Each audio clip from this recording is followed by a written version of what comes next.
9 mainline games, 16 spin-off games, 3 cancelled titles, 14 appearances in other games and 1 movie appearance. Today, we take a look at one of Nintendo's most famous creations and ask why Donkey Kong fell from the very top of the tree at Nintendo. Hey, listen! Nintendo was not always a video games business. In fact, when it first founded in September 1889, Fusajiro Yamauchi could not have been further away from this. Yamauchi at the age of 29 went into business after having already broken into the cement business, owning Heiko Cement, a business that is still in operation in Japan today. Fusajiro, in what little spare time he had, played cards. The only issue with him playing cards was that in Japan during this period of time, playing cards were banned. This was due to Japan being a Buddhist state. Japanese governments had banned playing cards in 1603 as Buddhists believed that indulging in gambling is not the Buddhist path. There were also concerns that gambling was attracting organised crime. Yamauchi though had grand plans for his cards. They would be beautiful works of art and therefore would be collected. They would be known as Hanafuda cards. As a result of this, they were legal and able to be sold to the public despite the prohibition on the products. It would not be long before those with more nefarious designs would get involved, however, and recognising that these cards could indeed be sold, the Yakuza, the Japanese equivalent of the Mafia, started to purchase the cards from Yamauchi. They soon became his largest customer, purchasing a new set of cards every time they played. It's widely debated as to whether or not this was Yamauchi's original plan, as the name Nintendo means leave luck to heaven, a definite nod to the idea of gambling and making your own luck. Yamauchi through this found himself too busy to produce the cards himself and so hired assistants to mass produce the cards. He then brought in his son-in-law to take over the family business as he did not have a son of his own, and following his son-in-law marrying, formally becoming Sekirio Yamauchi, Fusajiro was able to retire. Following his retirement, Sekirio partnered with a distribution company in order to send out the cards all over Japan, not just limiting them to the Kyoto province, and kept the cards business taking over until his eventual retirement, where he too would pass the business on to his son-in-law Shikanojo. With the world at his fingertips, Shikanojo was set to take over the games industry, but shockingly abandoned his family prior to his inauguration. Shikanojo's son Hiroshi instead took over, with his grandfather once again presiding over the company while Hiroshi finished university in Tokyo. Unfortunately, Hiroshi's grandfather suffered a debilitating stroke, and at the age of 22, Hiroshi was forced to leave university and run the family company. However, this came with an odd caveat. Hiroshi would only work at the company if he were the only family member working at Nintendo. Shortly before his death, Yamauchi agreed to the terms, but these terms ended up working against the favour of Hiroshi, as he began to be resented for his actions as well as his age and general lack of management capability. Strikes from factory employees led to him showing a more ruthless side as he fired employees who questioned his authority. He changed the company name to Nintendo Karuta and marketed the first plastic Western playing cards into the Japanese market. Most gambling though was still illegal, with the exceptions of lottery, pachinko and horse racing, and so the market was very limited. This made business very tough for Yamauchi until a stroke of genius hit him. Nintendo would partner with Walt Disney, targeting the playing cards as a means of playing games at parties for whole families to enjoy, something that still rings very true in the ethos of Nintendo today. This strategy was a roaring success, and they sold over 600,000 units in 1 year, making Nintendo the top playing card company in the Japanese market. The success wasn't enough for Hiroshi, however, and his greed soon set in as he tried to move the company in multiple different directions, looking for another quick success. He attempted to run a taxi company named Dyer, a sleazy hotel with rooms rented by the hour where he was reportedly one of the top customers, and instant rice. Not one of these ideas worked, and Hiroshi nearly led Nintendo to the brink of bankruptcy. One day while walking through the factory line, Hiroshi spotted an engineer playing with an extendable claw. The claw fascinated Hiroshi, and he ordered the worker to develop the toy into a proper product. The product would end up being called the Ultra Hand, a name which would return in 2023's Zelda Tears of the Kingdom, and its developer would be the esteemed Gunpei Yokoi. This extendable claw would go on to sell over 1 million units, a massive commercial success for Nintendo. This would lead to more toys such as the Love Tester and the light gun, which would be used in later applications to be developed. These toys were different to the rest of the market, unique in that they were not just simple in origin, and this led to Nintendo taking the toy market by storm. Yamauchi was nothing if not ambitious, however. He had seen that technological breakthroughs had occurred within the electronics industry, and these breakthroughs could easily be incorporated into entertainment products as the prices were falling on parts. Atari had already launched the Atari VCS, while Magnavox had introduced the Odyssey, two home consoles that could be plugged directly into a television set.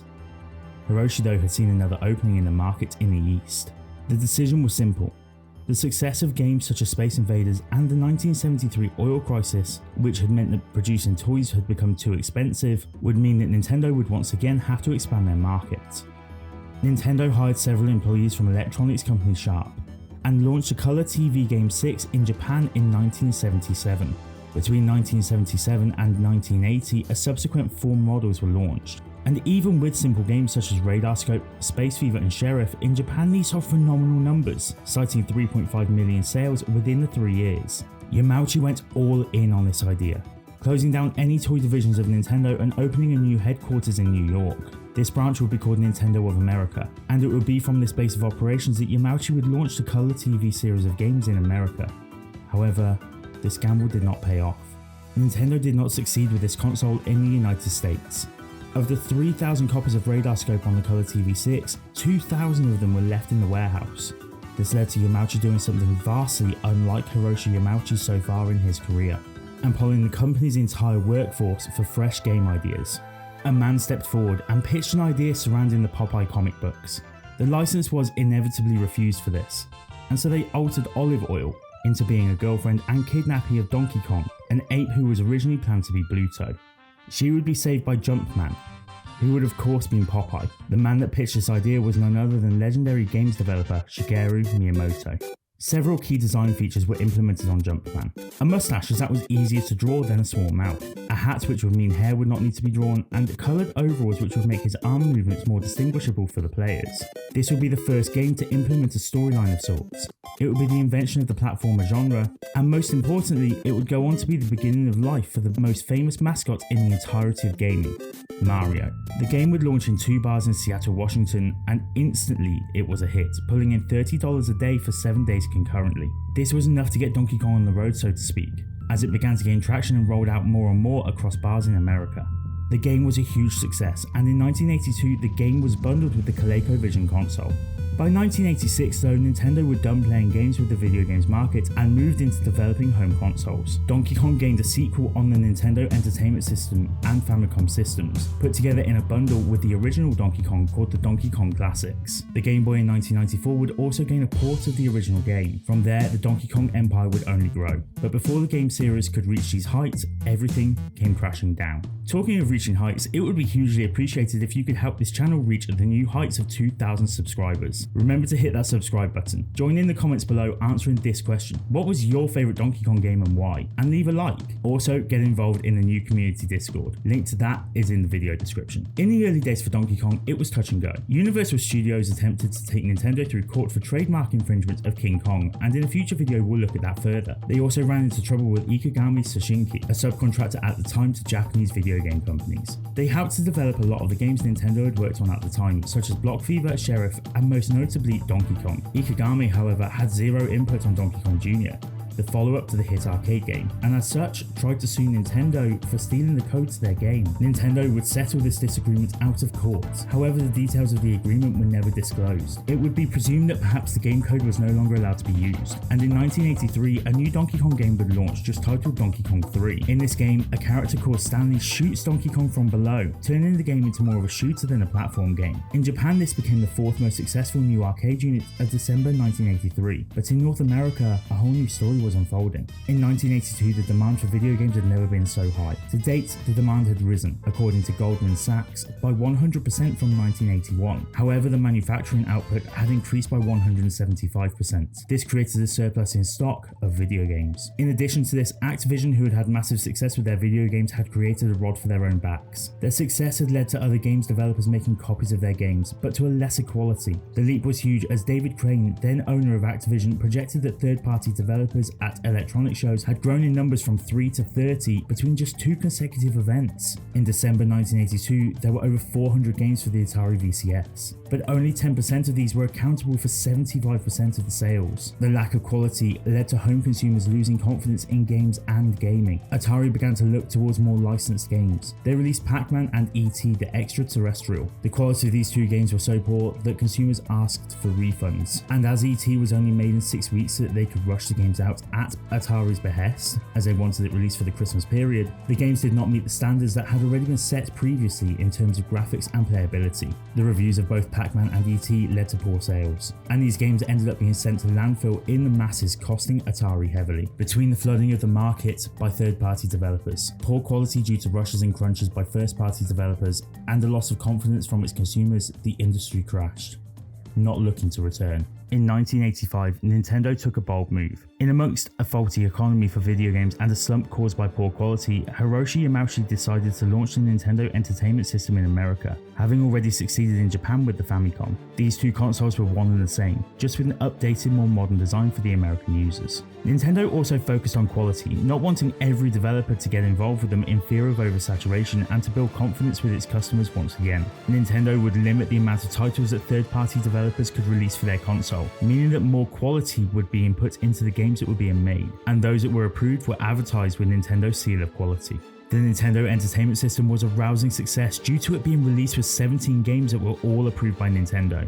One of these, however, would change the world of gaming forever, but would be the eventual downfall of gaming's favourite ape. That game was none other than Super Mario Bros. Super Mario Bros. Was revolutionary for its time, a side-scrolling platform game with Easter eggs, secrets and a storyline. This was truly the vision that Shigeru Miyamoto had in mind when he created the original Donkey Kong games. This turned out to be a wonderful move, giving Mario an identity, a brother and a new job role, now as a plumber who would slide up and down pipes to reach secret areas. However, this made Donkey Kong as a game more redundant than ever, and so changes would have to be made. At first, Nintendo attempted to go down the educational route, throwing math into the mix of climbing vines on Donkey Kong Jr. Math. The game flopped massively, causing Nintendo to abandon two other Donkey Kong Jr. educational games, including Donkey Kong Jr. Music. Game review aggregators ranked this at an abysmal 32%. Whilst writers of articles claimed it to be the worst Donkey Kong game ever, citing that it was a half-finished game, it would appear as if the ape was finished as a game concept.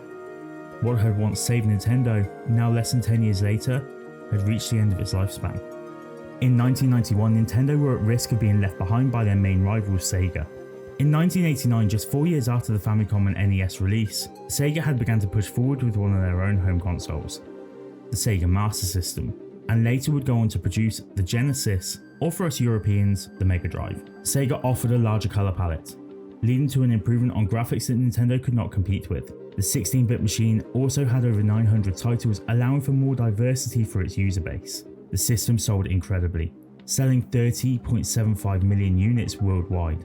Nintendo needed to act and act quickly. So in 1990, Nintendo launched a Super Famicom in Japan as a precursor or trial for their eventual Super Nintendo Entertainment System, or SNES's launch in North America and Europe in 91. This would spark the first console war. This one between Sega and Nintendo, and the company mascots would go head to head in all marketing between Sonic the Hedgehog and Super Mario. Strides were being made just 3 years later by companies to produce 32-bit consoles that would play games from CD rather than cartridges. This was being led by the Atari Jaguar and Sega Saturn development. But Nintendo were happy to sit out heading to that next level, as they wanted to develop games that would push their current hardware. They launched in 1994 a platform game with 3D models, textures pre-rendered in the background, fluid animation, and a soundtrack that remains memorable to this date. They partnered with Rare Limited to produce this game, a British development team of brothers Chris and Tim Stamper, who wanted to break further into the Japanese market. This game sold 6.1 million copies in the last 45 days of 1994 alone, which in turn made it the fastest selling game of all time for that date. Once again, the ape was the saviour of Nintendo, helping the SNES to beat off competition from fierce competitors once again. Donkey Kong was back. Donkey Kong games saw a resurgence under the tutelage of Rare. Donkey Kong Country 2 launched 1 year later, almost to the date, and we were introduced to Diddy Kong, a pivotal part of the Donkey Kong family, and Dixie Kong. In 1996, Diddy's girlfriend would get another game of her own, this time partnering with Kiddy Kong. Ultimately though, as Nintendo looked to compete with Sony, with the PlayStation having released just 2 years prior, they would have to look at new hardware. And with the Nintendo 64 launch being just 2 months before Donkey Kong Country 3's release date, sales flattened. In 1996, Nintendo released one of its most memorable home consoles of all time. Competing against the PlayStation, the Nintendo 64 pushed boundaries like no other console before it. often cited for having the first real 3D experience in games with Super Mario 64, and legendary adventures such as The Legend of Zelda: Ocarina of Time, along with groundbreaking multiplayer experiences such as GoldenEye 007, the Nintendo 64 is revered as not just one of the top consoles for its time, but ever. In 1997, 6 months after the release of Nintendo 64, Nintendo planned to bring the apes back to home televisions. They would however focus on Donkey Kong's younger nephew Diddy as he learned to ride planes, drive cars and float in hovercrafts. Diddy Kong Racing was brought in to offer light relief to Sony's best-selling game of all time, Gran Turismo. Instead of focusing on serious simulation though, Diddy Kong Racing focused its efforts on fun. The games doubled down on having more things to do, challenging boss races and multiplayer that was more fun than could be imagined. The game was a revered hit, and so the decision was made that it was time to bring back the big guy, and allow Donkey Kong his very first 3D adventure on a home console. Rather than opting for side-scrolling platforming with 3D elements, Rare were instructed to make a game similar to Mario 64. This made sense as games like Mario 64 and Banjo-Kazooie, another Rareware title, had massive success on the console. The game would centre around Donkey Kong as he would have to explore themed levels in order to rescue his family. Diddy Kong, Tiny Kong, Lanky Kong and of course Chunky Kong. This game would require an expansion pack to play, which came bundled with the title, which would enhance the graphical capability due to an expansion of memory resources. The game also came bundled with a translucent jungle green console, a banana yellow cartridge, and was marketed with a $22 million marketing budget, double the budget for any other Nintendo release. They centered around Donkey Kong returning to home consoles, citing the beast is back, and was expected to be the crowning achievement in both graphics and sound for Nintendo. Nintendo even moved other notable releases, Mario Party 2, Perfect Dark, and Pokemon Stadium to not coincide with this major release. The game scored 90 out of 100 through review aggregators, and by 2004, over 2.3 million units had been sold in North America alone. So everything was a rip-roaring success, right? Well, not quite. See, trouble is never far from paradise, and as more reviewers lent their ear to Donkey Kong 64, the more negative the reviews became. The game got critiqued for the backtracking and collection of items, often in multiple sets, the same as Rare's former hit Banjo-Kazooie. In fact, Donkey Kong 64 had 3,831 total collectible items, the largest of any game still to date, and 1,810 of these were required to finish the game. The sheer amount of items to collect would kill the replayability of the game, and whilst the first time out felt fun to begin with, it would eventually feel like a chore to play. The overwhelming consensus was that the characters should have been able to have been chosen at will, which would have cut down on the backtracking required by the players. The graphics, despite the expansion pack, were only found to be marginally better than those of Banjo-Kazooie. Companies expected more from Rare, and then there was the DK rap. This song was taken far too seriously, but it did help the downfall of Donkey Kong 64 dramatically, with it being heralded as stupid. A decade after release, the song would go on to be used in an internet meme, giving resurgence to the DK rap. It would also be used in Super Smash Bros. Melee as well as the Super Mario Bros. Movie.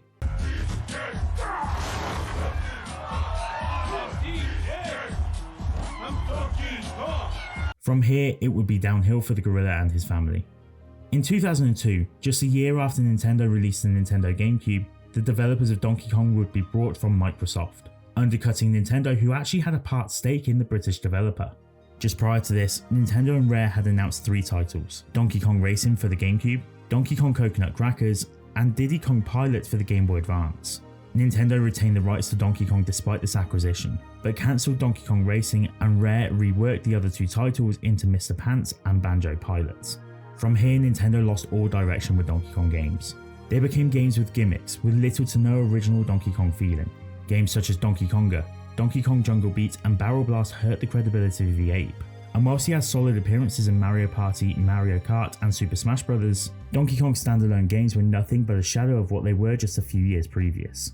The home consoles were in stark contrast to the handheld games though, which was still being developed by Rare as Microsoft did not have a competing handheld console. Rare created ports of the original 3 Donkey Kong games for the Game Boy Advance, and Diddy Kong Racing for the Nintendo DS. These were great, but they weren't original works. However, in 2004, Donkey Kong got one more roll of the dice as he returned back to his villainous roots in Mario vs Donkey Kong. Again, this game was not a classic DK experience, but merged the lines of platformer and puzzler well. The game sold 1.37 million copies worldwide on the Game Boy Advance, but still fans and Miyamoto wanted more. With Rare having been acquired by Microsoft, Donkey Kong needed a new studio to develop the games if they were to continue. New and upcoming developers Retro Studios, who had previously worked on the Metroid Prime series, were selected, and so they got to work on reviving Donkey Kong Country with a sequel named Donkey Kong Country Returns. The game was released for the Wii in 2010, marking the first full-fledged Donkey Kong in 12 years. Retro introduced new gameplay mechanics such as the ability to cling onto surfaces and multiplayer with 2 players being able to play the game simultaneously. This game sold well, selling over 4 million copies in less than a month. In reply to these sales figures, Retro immediately began to work on the title for the Wii U, Donkey Kong Country Tropical Freeze. With higher graphical capabilities than they had on the Wii, Tropical Freeze had all the makings of a top seller, bar one, the Wii U itself. The console had already failed to hit sales figures expected within the first year and was deemed already a commercial failure for Nintendo. This was reflected in sales figures, as when re-released on Nintendo's new flagship console in 2018, the Nintendo Switch, Tropical Freeze outsold its Wii U's version's life sales figures within just 1 week of release. This game, however, was Donkey Kong's last on any home console. That is until 2024, when a remake of Mario vs Donkey Kong will launch in February. Already this announcement has been met with criticism, as fans are clamouring for an original title and not a remake, but the Donkey Kong franchise with the release of Tropical Freeze went on hiatus, with Retro Studios seeming to focus on Metroid Prime remasters and Metroid Prime 4. Donkey Kong once saved Nintendo. Not once but twice. But since the sale of Rareware, Donkey Kong has failed to make a lasting impression on any console, and as such the franchise runs the risk now of dying. There have been a few attempts as of late to revive the ape and his family, first of all making him a more pivotal character within the Super Mario Bros. Movie, and later adding Diddy Kong and Funky Kong to Mario Kart 8 Deluxe. There is a hope amongst fans that Donkey Kong will return, back as a 2.5D platformer or even as a fully 3D attempt but with less collectibles and time wasting than Donkey Kong 64. And hopefully this will come to us on the next home console that Nintendo will be bringing to us, the Nintendo Switch 2. Thank you so much for watching this video. I really appreciate all of you who have stuck around to watch to the end. Thank you. If you have stuck around to the end, please don't forget to hit the subscribe button, like the video because it really helps on the algorithm, and leave a nice comment answering the question that I laid out earlier. What was your favourite Donkey Kong game and why? I can't wait to read your comments and respond to them. I'll see you next time. Bye!